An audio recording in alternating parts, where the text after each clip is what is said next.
If you are over 60 and you take metformin for diabetes, atorvastatin for cholesterol, or a daily aspirin to protect your heart, this video is for you. Not to alarm you. Not to tell you to stop taking them. But to tell you something about each of these three medications that research has confirmed, that updated medical guidelines have documented, and that most routine doctor appointments simply never have time to cover. Because here is what I have learned after 18 years of treating adults over 60. A 12-minute appointment is long enough to refill a prescription. It is rarely long enough to explain what that prescription may be quietly doing alongside the condition it is treating. Stay with me for the next 12 minutes. I am Dr. James Smalls, a cardiovascular and neurological health specialist. By the end of this video you will know the one nutrient metformin may be depleting from your body that causes symptoms almost identical to normal aging, the specific muscle symptom that atorvastatin produces in 5 to 20% of people who take it, and what the latest research says about addressing it, and the updated medical guideline that changed what doctors now recommend about daily aspirin for adults over 60, a guideline that millions of seniors are still not aware of. If this already feels important, please like this video now. It helps more adults over 60 find this information before it matters. Think of your medications like a renovation crew working on your house. They come in to fix a specific problem, and most of the time they do exactly that. But sometimes the renovation work affects something else in the house that nobody told you about. A wall is moved. A pipe is rerouted. Nothing catastrophic. But something that matters, and something you would want to know. The three medications I am going to discuss today are all effective for the conditions they treat. That is not in question. What I want to walk you through is what the research has found about their less discussed effects in adults over 60, effects that can look exactly like normal aging, that are almost never mentioned at a routine checkup, and that in many cases have straightforward management options once you know they exist. By the end of this video I am going to give you three specific questions, one for each medication, that you can bring to your next doctor's appointment to have a more complete conversation about what your medication is doing for you and alongside you. I will give you those three questions before this video ends. Let us begin with metformin. Metformin is one of the most prescribed medications in the world for type 2 diabetes.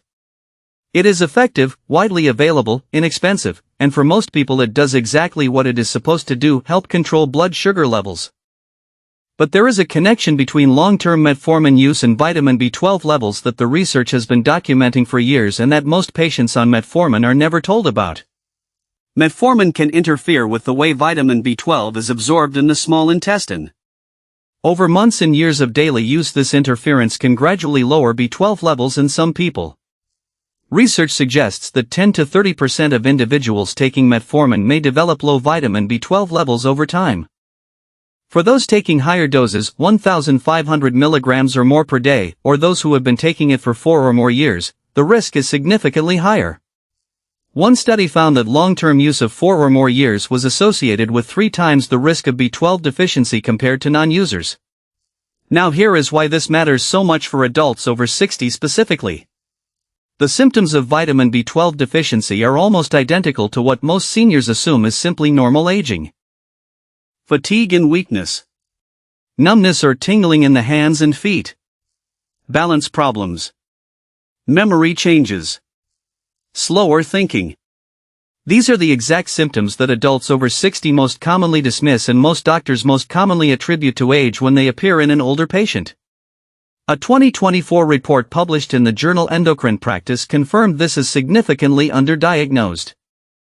Most patients on metformin are never tested for B12 levels unless they specifically report symptoms. And because the symptoms develop gradually and resemble aging so closely, many people never think to connect them to their medication. In June 2022, the UK's Medicines and Healthcare Products Regulatory Agency formally confirmed that low vitamin B12 is now considered a common side effect of metformin. The Standards of Care in Diabetes 2025 guideline has now specifically emphasized the importance of monitoring B12 in metformin-treated patients. The management is straightforward: a blood test to check your B12 level, and supplementation if it is found to be low. But you have to know to ask for it. And I am going to give you the exact question to ask your doctor before this video ends. I want to tell you about a 71-year-old retired civil engineer I saw in my clinic. He had been taking metformin for 7 years for type 2 diabetes. He came to see me not because of anything dramatic, he came because his wife said he seemed more forgetful than usual and his energy levels had dropped significantly over the previous year. He had mentioned both things to his GP. Both had been attributed to age and his diabetes. He had been on metformin for 7 years and his B12 levels had never been checked.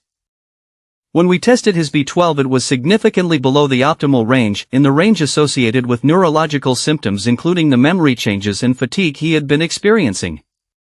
After appropriate supplementation guided by his doctor, he came back to see me 4 months later. He told me quietly, "Doctor, I honestly thought I was just getting old. I had no idea a medication I had been taking for 7 years could have been contributing to how I was feeling." Before we continue, a quick question. If you take metformin, have you ever had your vitamin B12 levels tested? Type yes or no in the comments right now. And stay with me, I still have 2 more medications to cover and the 3 questions to give you before this video ends. Now let us talk about atorvastatin and statins generally. Statins are among the most prescribed medications in the world. They are effective at lowering LDL cholesterol and have a well-documented role in reducing cardiovascular risk. For adults who have already had a heart attack or stroke or who have known cardiovascular disease, statins are an important part of treatment. But there is a side effect that affects between 5 and 20% of people taking statins, and it is one of the most commonly underreported and misattributed symptoms in adults over 60. It is called statin-associated muscle symptoms. And it includes muscle pain, muscle weakness, muscle cramps, and muscle stiffness. Not in one specific area, often in multiple muscle groups.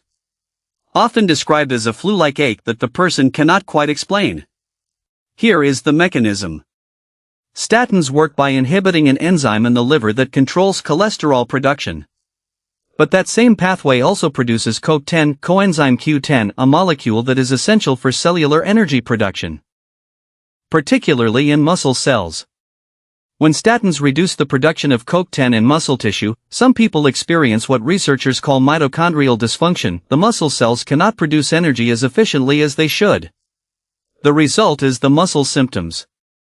A meta-analysis published in the Journal of Nutritional Science in October 2025, covering 7 randomized controlled trials in nearly 400 statin-treated patients, found that CoQ10 supplementation produced a significant reduction in statin-associated muscle pain. A separate meta-analysis published in the Journal of the American Heart Association covering 12 randomized controlled trials found that CoQ10 supplementation significantly improved muscle pain, weakness, cramps, and tiredness in statin-treated patients. The critical point for adults over 60 is this: statin-associated muscle symptoms are commonly attributed to age, to arthritis, to inactivity, or to the condition the statin is treating. Many people reduce their activity because of the muscle discomfort and then attribute the weakness that follows to being less active.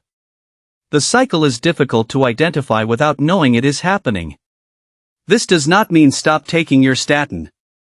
It means if you are experiencing unexplained muscle pain, weakness, or fatigue and you take a statin, this connection deserves a conversation with your doctor. And this next story connects directly to what I described at the very beginning of this video, a medication side effect that had been present for months, dismissed as aging, and only identified when the right question was asked. A 68-year-old retired teacher came to see me after her daughter noticed she was moving more slowly and seemed to be in discomfort when climbing stairs. She had been on atorvastatin for 4 years for elevated cholesterol.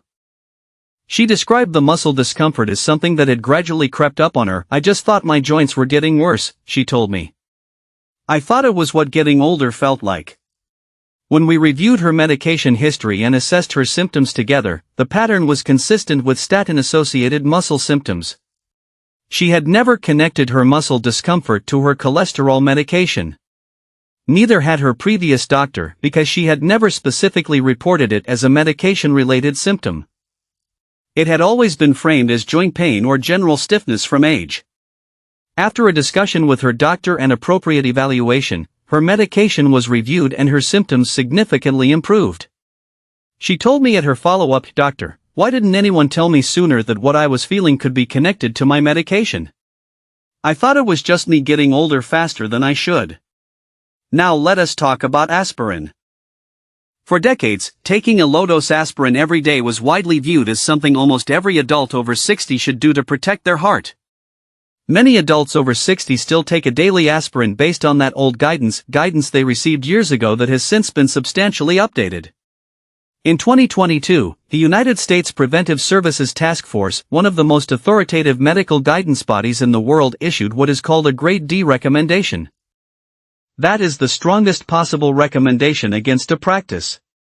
The recommendation stated that adults aged 60 and older should not start taking low-dose aspirin to prevent a first heart attack or stroke. The reason is clear. For adults over 60 who have not previously had a heart attack or stroke, the research now shows that the risk of serious bleeding, particularly gastrointestinal bleeding, outweighs the cardiovascular benefit of daily aspirin. Older adults have thinner stomach linings, are more likely to take other medications that interact with aspirin, and have a naturally higher bleeding risk.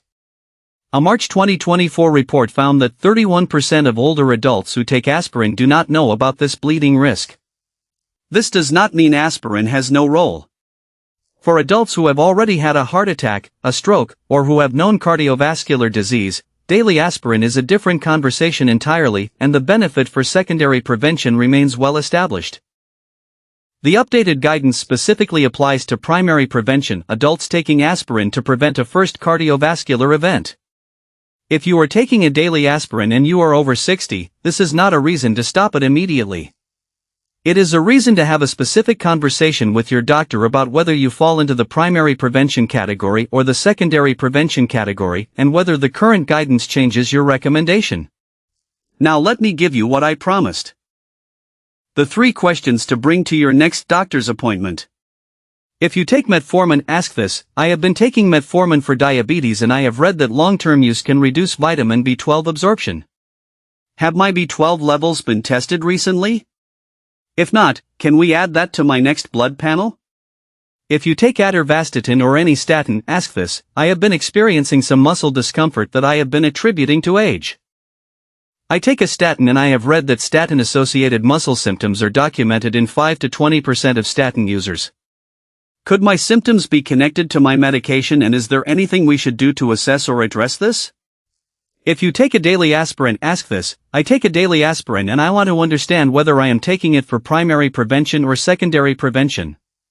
Based on the 2022 U.S. Preventive Services Task Force updated guidance.